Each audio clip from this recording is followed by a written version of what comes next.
Hello, എല്ലാവർക്കും നമ്മുടെ മഴ തോരും മുൻപേ സീരിയലിൻ്റെ പ്രൊമോ വീഡിയോയിലോട്ട് സ്വാഗതം. അപ്പോൾ നമ്മുടെ വീഡിയോസൊക്കെ നിങ്ങൾക്ക് ഇഷ്ടമാകുന്നു എങ്കിൽ എല്ലാവരും നമ്മുടെ ചാനലൊക്കെ ഒന്ന് ഇതുവരെയും സബ്സ്ക്രൈബ് ചെയ്തിട്ടില്ലെങ്കിൽ സബ്സ്ക്രൈബ് ചെയ്യുക.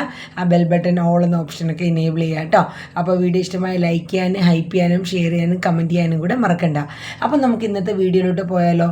അപ്പോൾ കഴിഞ്ഞ ദിവസം നമ്മൾ കണ്ടു നിർത്തിയിരിക്കുന്ന രംഗം നമ്മുടെ വൈജയന്തിയും കമലയും കൂടെ ഫോണിൽ കൂടെ സംസാരിക്കുന്നതാണ്. കമല വിളിച്ചിട്ട് പറയുന്ന, നിങ്ങളുടെ വീട്ടിലെ വേലക്കാരിനെ നിങ്ങൾ വേണം അവിടെ രാത്രി കൂട്ടിരിപ്പിനെ ആളെ നോക്കാൻ, അല്ലാണ്ട് എൻ്റെ മകനില്ല. അയ്യോ, അതിനാരാ ഞങ്ങൾ കമലേട്ടത്തെ നിർബന്ധിച്ചെന്ന് നമ്മുടെ വൈജയന്തി ചോദിച്ച് ആ ഒരു സീനൊക്കെയാണ് നമ്മൾ കഴിഞ്ഞ ദിവസം കണ്ട് വൈൻഡപ്പ് ചെയ്തത് അല്ലേ. അപ്പോൾ ഇവരിങ്ങനെ ഫോണിൽ സംസാരിക്കുന്നത് നമ്മുടെ ബാലചന്ദ്രൻ കേട്ടോണ്ട് നിൽക്കുകയും അപ്പോൾ നമ്മുടെ വൈജയന്തി ചോദിക്കുന്നുണ്ട്, എന്താ ഒളിച്ചു നിന്ന് കേൾക്കുകയാണോ എന്നൊക്കെ ചോദിക്കുന്ന രംഗമാണ്.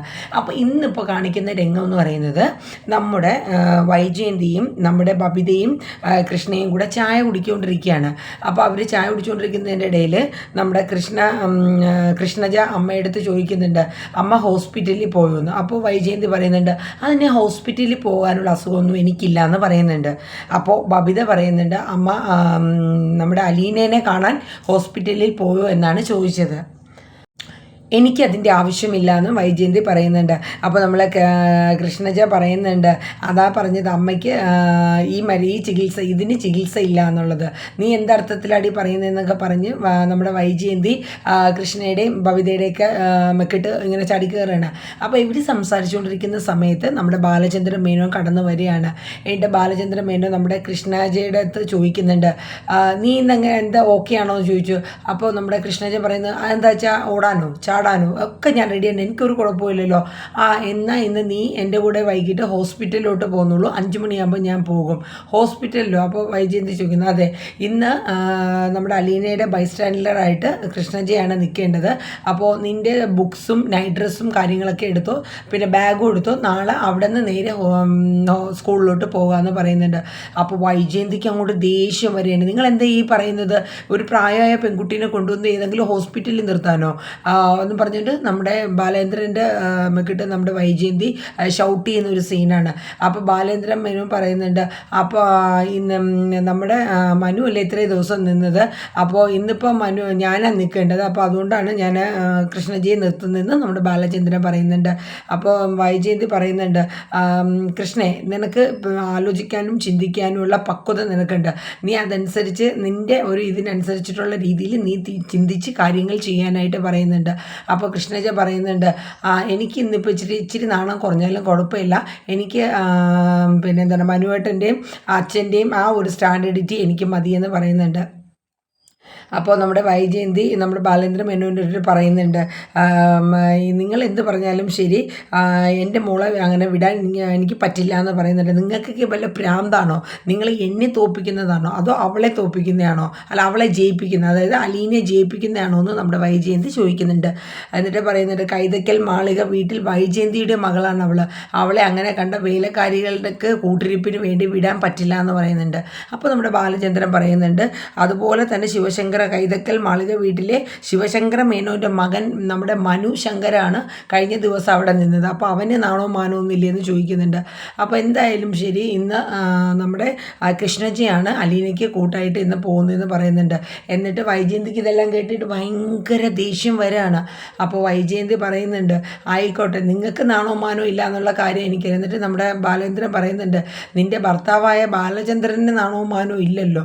എന്നിട്ട് പിന്നെ ബാലേന്ദ്രൻ മേനോൻ ചോദിക്കുന്നുണ്ട്, നിനക്ക് എന്താണ് വല്ല ഈഗോ പ്രശ്നമാണോ, എന്താണ് നിൻ്റെ പ്രോബ്ലം എന്ന് ചോദിക്കുന്നുണ്ട്. അങ്ങനെ അവർ തമ്മിൽ അങ്ങോട്ടും ഇങ്ങോട്ടും ഷൗട്ട് ചെയ്ത് ഇങ്ങനെ ജസ്റ്റ് പറയുന്നുണ്ട്. എന്തായാലും കൃഷ്ണജ പോകാനായിട്ടുള്ള തയ്യാറെടുപ്പ് നോക്കുകയാണ്. കൃഷ്ണജ റൂമിലോട്ട് പോകാൻ വേണ്ടിയിട്ടുള്ള ബുക്സും നൈറ്റ് ഡ്രസ്സും ബാഗും എല്ലാം റെഡിയാക്കി എടുക്കുന്നുണ്ട്.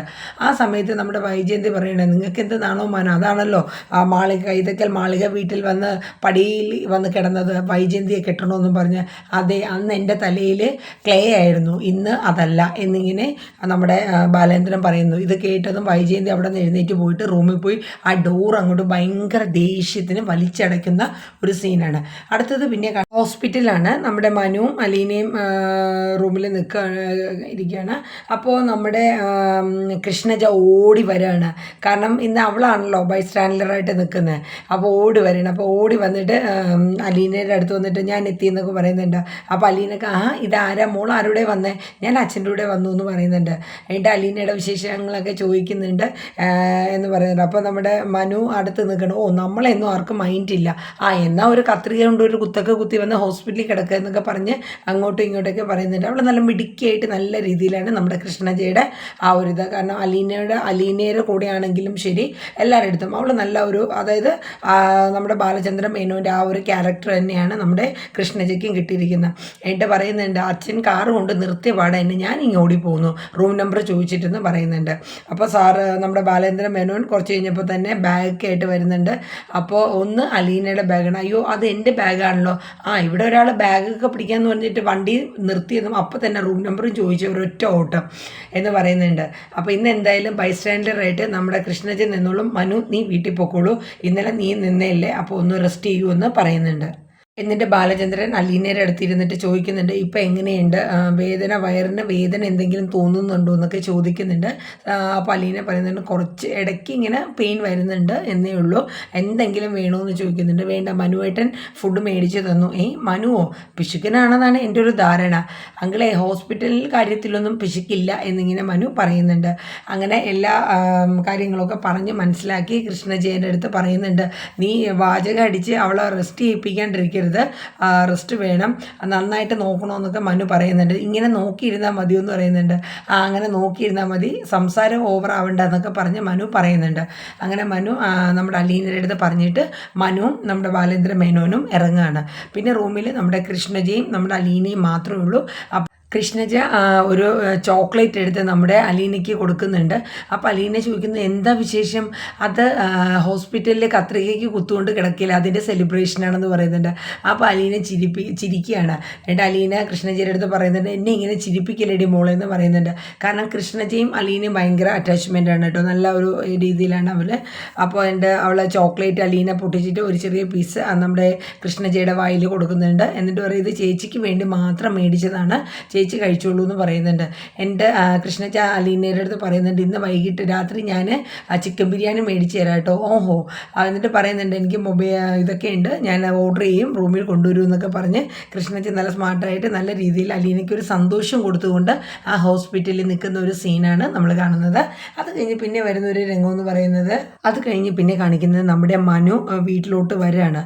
അപ്പോൾ മനു ഇത്രയും നേരം പിടിച്ചമർത്തിയിരിക്കുകയായിരുന്നു. കാര്യം ഈ നമ്മുടെ ഹരി രോഹിത്തും കൂടെ ചേർന്നാണ് നമ്മുടെ അലീനേനെ അത്രയും ഈ രീതിയിലാക്കിയത്. അവനെ ഹോസ്പിറ്റലിൽ നിന്ന് ഇറങ്ങി നേരെ ഹരീനെ കാണാൻ വേണ്ടി വീട്ടിലോട്ട് അത്രയും ദേഷ്യം ഉള്ളിലടക്കിക്കൊണ്ട് വന്ന് വണ്ടി നിർത്തുകയാണ്. എൻ്റെ ഡോറ് തുറന്നകത്ത് കയറുന്നതും നമ്മുടെ കമല ഓടിക്കൊണ്ട് വരികയാണ്. വന്നോ, നീ ഇവിടെ എത്തിയിട്ട് 2 ദിവസമായെന്ന് പറഞ്ഞല്ലോ, നീ എവിടെയായിരുന്നു? നിനക്ക് നാണമുണ്ടോടാ? ഒരു വീട്ടിൽ വേലയ്ക്ക് നിൽക്കുന്ന പെണ്ണിൻ്റെ കൂട്ടിരിപ്പിന് വേണ്ടി ബൈസ്റ്റാൻഡറായിട്ട് പോയി അവൻ നിൽക്കണു, അവൾക്ക് ചായ മേടിച്ചു കൊടുക്കണു, അവളെ കൈയും കാലും തിരുമണു. നീയൊക്കെ ഒരു മനുഷ്യനാണോടാ, കുടുംബത്തിൻ്റെ അന്തസ്സ് കളയാൻ വേണ്ടിയിട്ടാണോടാ നീയൊക്കെ ജനിച്ചത് എന്നൊക്കെ പറഞ്ഞ് കമല അങ്ങോട്ട് മെക്കിട്ട് കയറുകയാണ്. മനു ഒന്നും മിണ്ടില്ല. മനു ചോദിക്കുകയാണ് ഹരി എവിടെയെന്ന് ചോദിക്കുന്നുണ്ട്. അപ്പോൾ അവൾ പറയുന്നത് നിനക്ക് നാണമുണ്ടോ എന്ന് പറഞ്ഞ് വീണ്ടും ഷൗട്ട് ചെയ്യുമ്പോൾ ഹരി ഒച്ചയെടുത്ത് ചോദിക്കുന്നുണ്ട് അമ്മേ പിന്നെ ഹരി എവിടെയാണെന്ന് മനു ചോദിക്കുകയാണ്. അപ്പോൾ അവൻ മേളിലുണ്ടെന്ന് പറയുന്നു. എന്താടാന്ന് ചോദിക്കും. എന്നിട്ട് ഇവ ഒന്നും മിണ്ടില്ല, ഇവൻ നേരെ മേളിൽ കയറി പോവാണ്. അപ്പോൾ നമ്മുടെ കമല ജസ്റ്റ് ഇവ എന്താ ഇത്ര ദേഷ്യപ്പെട്ട് ഹരീനെ തിരക്കണം, എന്താ പ്രോബ്ലം എന്നുള്ള രീതിയിൽ കമല ഇങ്ങനെ ചിന്തിച്ച് നിൽക്കുന്നുണ്ട്. എന്നിട്ട് മനു നേരെ ഹരിയുടെ റൂമിൽ ചെന്നിട്ട് ഡോറ് നോക്കുമ്പോൾ ലോക്കഡാണ്. അപ്പോൾ അവൻ നിൽക്കുമ്പോൾ ഹരി അകത്തു നിന്ന് വന്ന് ഡോറ് തുറന്നു കൊടുക്കുകയാണ്. തുറന്നിട്ട് മനു ദേഷ്യത്തോടു കൂടി ഉള്ളിലോട്ട് ചെന്നിട്ട് ആ ഡോറ് അകത്ത് കയറിയിട്ട് കുറ്റി അങ്ങിട്ടാണ്. എന്തേ മനുവേട്ടൻ എപ്പോഴാണ് വന്നേ എന്നുള്ള രീതിയിൽ അവനൊരു പേടിയുണ്ട്. എന്നാലും അവൻ പതുക്കെ ചോദിക്കണേ അവിടെ നിന്ന് എപ്പോഴാണ് വന്നതെന്ന് വെച്ചാൽ ഹോസ്പിറ്റലിൽ നല്ലീൻ്റെ അടുത്ത് നിന്ന് എപ്പോഴാണ് വന്നതെന്ന് ചോദിക്കുന്നുണ്ട്. അപ്പോൾ ചോദിച്ച് തീരുന്ന പാടെ പിന്നെ അവിടെ എന്താ നടക്കണേന്ന് പറഞ്ഞാൽ അടിയെന്ന് പറഞ്ഞാൽ എഡവും വാലും അങ്ങോട്ട് അടിച്ച് അവനങ്ങോട്ട് നന്നായിട്ട് മനു അങ്ങോട്ട് കൊടുത്ത് ഒതുക്കി ഇങ്ങനെ നിർത്തിയിരിക്കുകയാണ്. നല്ല രീതിക്ക് എന്നെ തല്ലല്ലേ ഞാൻ തല്ലിയാന്ന് പറഞ്ഞുകൊണ്ട് വീണ്ടും മനുവിൻ്റെ നേരെ ഹരി എടുക്കുമ്പോൾ വീണ്ടും കൈ പിടിച്ച് തിരിച്ചങ്ങോട്ട് വീണ്ടും കാരണം നോക്കി നല്ല അടിയെന്ന് വെച്ചാൽ 6 പാക്ക് അടിയാണ്. അടിയെന്ന് വെച്ചാൽ അടിയുടെ പെരുമഴയാണ്. ഈ ഒച്ചയും ബഹളവും എല്ലാം കേട്ട് നമ്മുടെ കമല താഴ്ന്ന് ഓടി വന്ന് ഡോറെ മുട്ടുകയാണ്. എടാ മനു, എന്തിനാടാ അവനെ തല്ലണത്? എൻ്റെ കൊച്ചിനെ തല്ലി കൊല്ലല്ലേടാ, കതവ് തുറക്ക്, നിങ്ങൾ എന്തിനാണ് അടി കൂടുന്നത്? ഈ വീട്ടിൽ എന്തൊക്കെയാണ് ദൈവമേ നടക്കുന്നത് എന്നൊക്കെ പറഞ്ഞിട്ട് കമല കിടന്ന് കരയാണ്. മനു അടി അപ്പോഴും തുടങ്ങുകയാണ്. ഈ അമ്മ കൊട്ടുന്ന ഇടയ്ക്ക് അവൻ നോക്കുന്നുണ്ട് ഡോറിൻ്റെ അങ്ങോട്ട്, പക്ഷെ ഡോറ് തുറക്കുന്നില്ല. വീണ്ടും അടിയാണ്. എൻ്റെ ചുമരോട് ചേർത്ത് പിടിച്ച് നല്ല രീതിയിൽ നല്ല ഫൈറ്റിംഗ് ആയിരുന്നു. ചുമരോട് ചേർത്ത് പിടിച്ച് നിർത്തിയിട്ട് നിനക്ക് ഞാൻ എന്തിനാ തല്ലിയെന്ന് മനസ്സിലായോടോ എന്ന് ചോദിക്കുന്നുണ്ട്. അപ്പോൾ അവൻ പറയുന്നുണ്ട് മനസ്സിലായെന്ന് പറയുന്നുണ്ട്. എൻ്റെ ഡോറ് തുറന്നിട്ട് കമല അപ്പോൾ അകത്തേക്ക് കയറി വരുന്നിട്ട് ചോദിക്കും, എന്തിനാടാ നീ അവനെ തല്ലി കൊല്ലാറാക്കിയെന്ന് ചോദിക്കുന്നത്? പറയടാ, എന്തിനാണെന്ന് പറയടാ, ഞാൻ നിന്നെ തല്ലി എന്തിനാണെന്ന് പറഞ്ഞ് മനു ഹരിയുടെ അടുത്ത് പറയുന്നുണ്ട്. അപ്പോൾ ഹരി കരഞ്ഞുകൊണ്ട് പറയുകയാണ്, ഇങ്ങനെ ഇന്നതുപോലെ ഞാൻ അവിടെ നമ്മുടെ രോഹിത്തിൻ്റെ വീട്ടിൽ പോയെന്നും അവിടെ ചെന്നിട്ട് ഇങ്ങനെയൊക്കെ അലീനയുടെ അടുത്ത് പെരുമാറിയെന്നും ഇതൊക്കെ കേട്ട് കമല അങ്ങോട്ട് ഷോക്ക്ഡ് ആവണമെന്ന് വെച്ചാൽ സ്വന്തം മോനാണോ ഒരു പെൺകുട്ടീനെ പട്ടാപ്പകൽ ചെന്ന് റേപ്പ് ചെയ്യാൻ നോക്കണു, മയക്കുമരുന്ന് കലക്കി വെള്ളം കൊടുക്കണു, എന്നിട്ട് അവൾ സ്വയം രക്ഷയ്ക്ക് വേണ്ടി കത്രിക കൊണ്ട് കുത്തുന്നു. ഇത്രയും പറഞ്ഞിട്ട് ഇവനെ കണ്ടിട്ടാണോ അമ്മ എന്നോട് പറയുന്നത് ഇവനെ കണ്ടു പഠിക്കാൻ വേണ്ടിയിട്ടെന്ന് മനു ചോദിക്കുന്നുണ്ട്. അമ്മ എന്നിട്ട് ഇവൻ വീണ്ടും പറയണോ അങ്ങനെ പറ്റിപ്പോയി, അമ്മ എന്നെ തല്ലിയെന്ന്. കമലയ്ക്ക് എന്ത് പറയണമെന്ന് പറഞ്ഞാൽ അവിടെ നിന്ന് ചങ്ക് പൊട്ടുന്ന ഒരു അമ്മയുടെ മാനസികാവസ്ഥ, സ്വന്തം മക്കൾ ഈ രീതിയിലാണ് എന്ന് കേട്ടിട്ട് കമല അങ്ങോട്ട് ഷോക്കഡായിട്ട് നിൽക്കുകയാണ്. എന്നിട്ട് വീണ്ടും ഒരു തല്ലും കൂടെ കൊടുത്ത് കട്ടിലേറ്റ് പിടിച്ച് ഹരീനെ തള്ളിയിട്ടിട്ട് മനു അവിടെ നിന്ന് റൂമിൽ നിന്ന് വെളിയിലോട്ട് ഇറങ്ങുന്ന ഒരു സീനാണ് കാണിക്കുന്നത്. നല്ല രീതിയിൽ ഹരിക്ക് എത്രത്തോളം കൊടുക്കാൻ പറ്റും. എന്നിട്ട് മനു പറയുന്നുണ്ട്, അലീന എങ്ങാനും ഇത് പോലീസിനോട് പറഞ്ഞെങ്കിൽ 10 വർഷം നീ ജയിലിൽ കിടക്കുമായിരുന്നു, ഇന്ന് ഞാൻ തന്നതിൻ്റെ 10 മടങ്ങ് നിനക്ക് ഇന്ന് സ്റ്റേഷനിൽ നിന്ന് നിനക്ക് കിട്ടിയെന്ന് പറഞ്ഞിട്ട് മനു പറയുന്നുണ്ട്. നീ ഇനി ഓർത്തോ, ഇനി ഒരു കംപ്ലൈൻറ്റ് കൊടുത്തിരുന്നാലും നിൻ്റെ ജീവിതം അങ്ങനെയാണെന്ന് പറഞ്ഞിട്ട് മനു കമലയും ഹരിയും കേൾക്കാൻ വേണ്ടിയിട്ട് പറഞ്ഞിട്ട് അവിടെ നിന്ന് ആ റൂമിൽ നിന്ന് പുറത്തോട്ട് ഇറങ്ങുന്ന ഒരു സീനാണ് നടന്നത്. അത് കഴിഞ്ഞ് പിന്നെ കാണിക്കുന്നത് രോഹിത്ത് പോയതിൻ്റെ പിറകെ തന്നെ കമല ചങ്ക് പൊട്ടിക്കൊണ്ട് നമ്മുടെ ഹരിയുടെ റൂമിൻ്റെ അങ്ങോട്ട് തിരിഞ്ഞു നോക്കുമ്പോൾ ഹരി കട്ടിലിൽ തന്നെ ഇവൻ പിടിച്ച് തള്ളിയിട്ട് കിടക്കുകയാണ്. അവനെ എഴുന്നേക്കാൻ പറ്റാണ്ട് എഴുന്നേക്കാൻ വേണ്ടി ശ്രമിച്ചുകൊണ്ടിരിക്കുകയാണ്. സ്വന്തം മകൻ്റെ ഈ ഒരു പ്രവൃത്തി കണ്ട് അവർ ചങ്ക് പൊട്ടി ഇങ്ങനെ എന്താണ് ഇവിടെ സംഭവിച്ചതെന്നുള്ളത് അറിയാണ്ട് പകച്ചു നിൽക്കുന്ന ഒരു സീനോട് കൂടി ഇന്നത്തെ എപ്പിസോഡ് വൈൻഡ് അപ്പ് ചെയ്യാണ്.